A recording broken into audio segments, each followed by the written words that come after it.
Dorothy Regent, who had been falsely persuaded to accompany Abdallah on a trip into the desert to look for her father, has been discovered in the oasis at Fayoum and returned to Mena House, the hotel on the edge of the desert from which Frank Chandler is investigating the activities of the mysterious Roxor.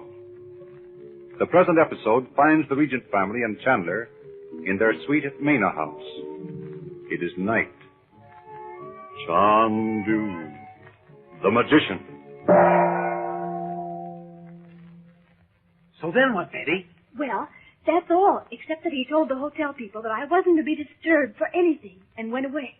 Did you see anyone while you were there except Abdallah? And the woman that stayed with you, Betty? No. Her name was Amina, and she stayed right with me every minute, except when she went downstairs for her meals.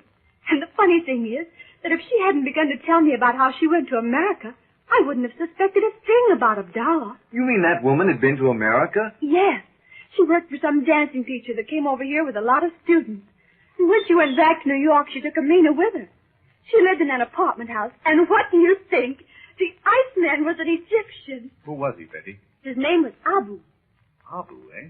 Yes. And Amina fell in love with him, just like that. So they were married and came back here, and Abu started to raise olives down there in Fayoum. But here's the funny thing. Amina said she was all worried about some mysterious business her husband was in, and that he wouldn't tell her about. And that Abdallah had come to their house. Is everybody in Egypt mixed up in this plot? More people than you'd think, Dorothy. Go on, Betty.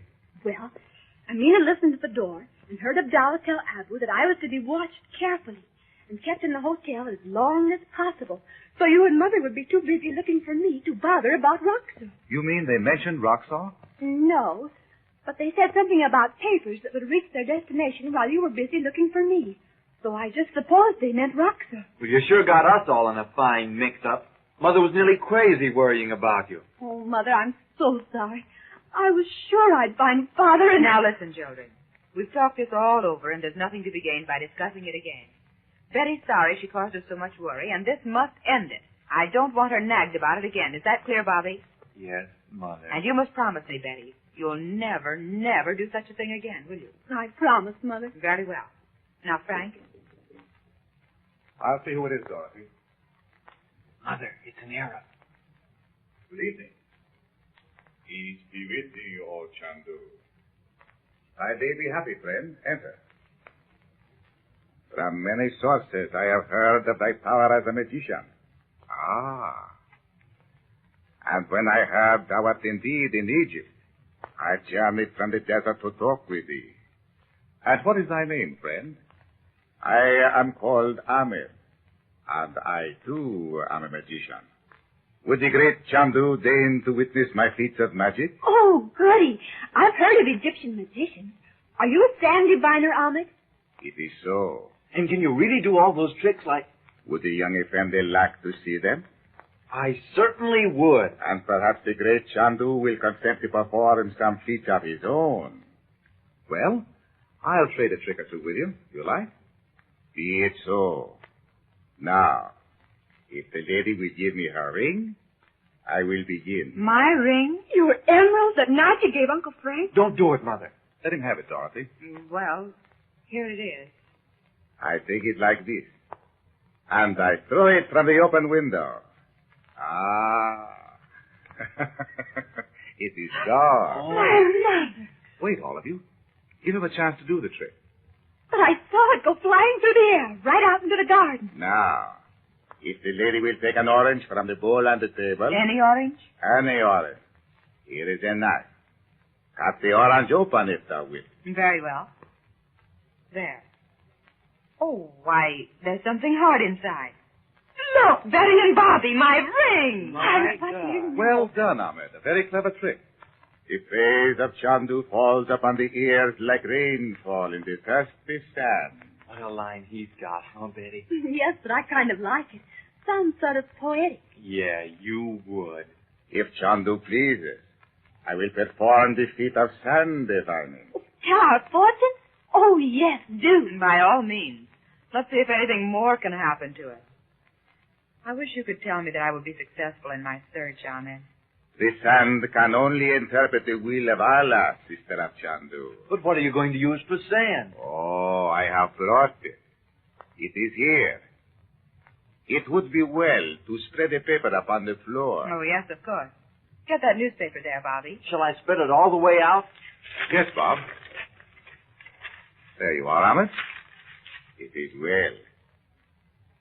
I pour out the sand. So.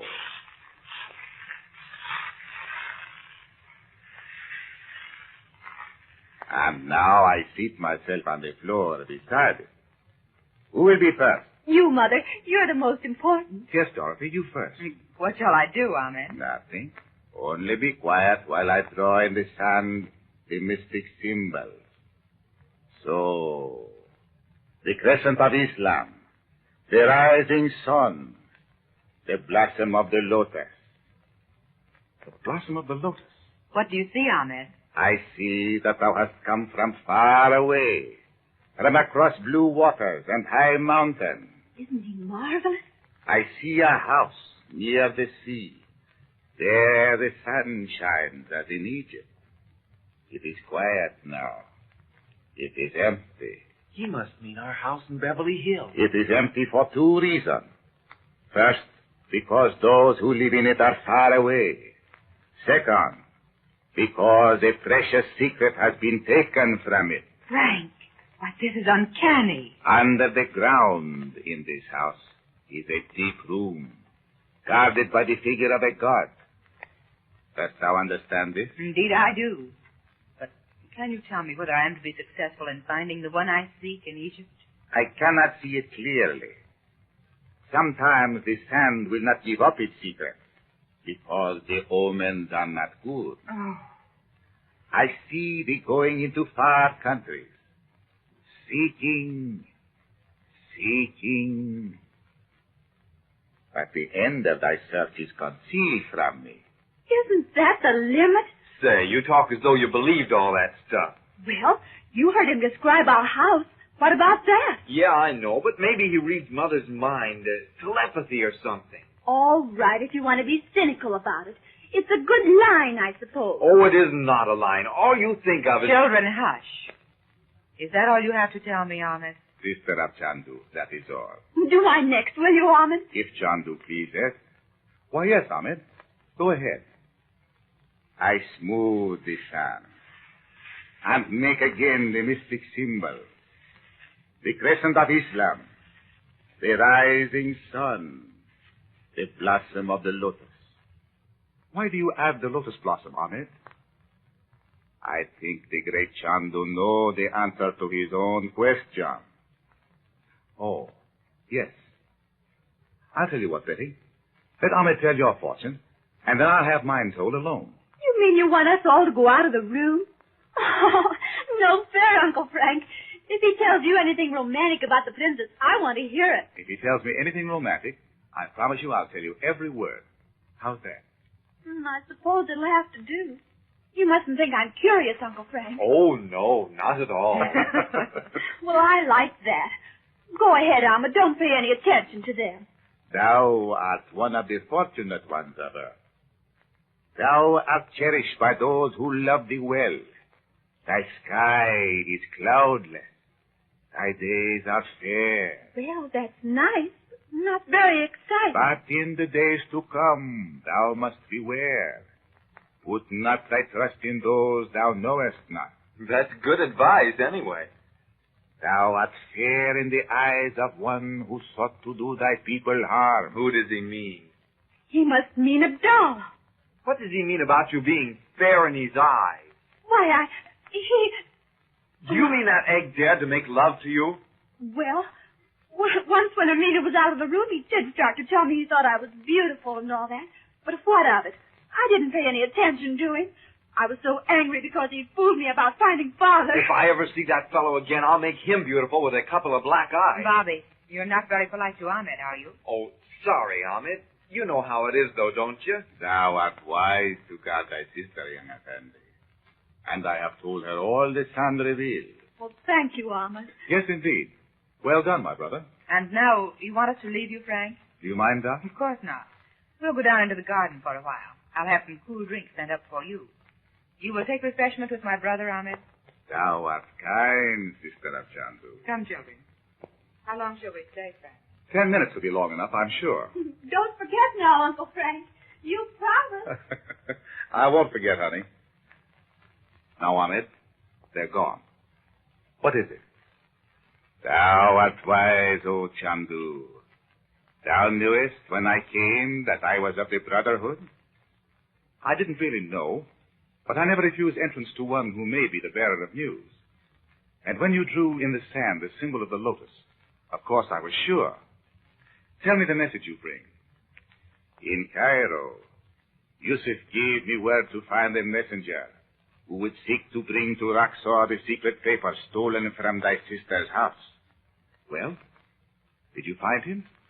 If Raksor had not been in Egypt, I would have failed. But in Alexandria I found him. Who? Raksor? Oh, you mean the messenger. Good. What then? Though he is a Mussulman, I found him drinking wine. I made his acquaintance in a cafe and poured a drug into his glass. When he slept soundly, I called a friend who helped me carry him to a room apart. Well, did you find the papers? Yes, by the grace of Allah. They are here. I took from him every paper on his person. Let me see them. Passport? Letter of introduction? Credentials? It's only a scrap on it. I know, but there was no more. It says, to Van Boten without delay. That's all. Can you read English on it? No, brother of the lotus. But is this all? Are you sure? It is all, O Chandu. They've passed the Regent's secret to some other messenger. The papers aren't here after all.